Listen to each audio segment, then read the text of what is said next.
तो संगवारी हो हमला जिसे आज तक मैं दुलार आशीर्वाद देवत हो उसने हमारे गीत संगीत ला और लक्की स्टूडियो यूट्यूब चैनल ला आपला लाइक करना है, शेयर करना है और सब्सक्राइब करना है और जन जन तक बगराना है। Lucky studio YouTube channel.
धीरे धीरे आ झन गोठिया ये बोले है नयन तोरे।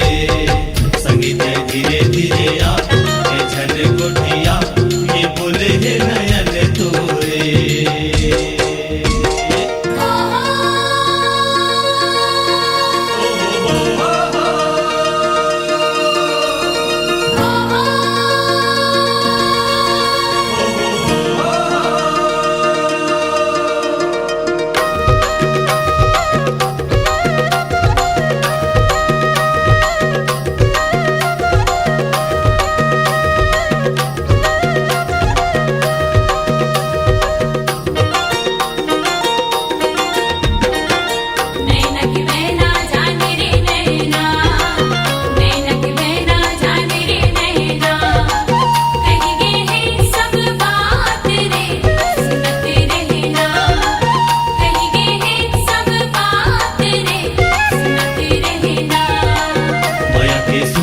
होते वो अखेरी माया के सुतरी होते वो अखेरी।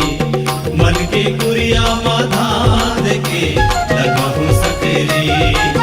मन के कुरिया माधा देखे लगा हूँ सकेरी।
धीरे धीरे आ ए झन गोठिया ये बोले है नयन तोरे संगीत धीरे धीरे आ ए झन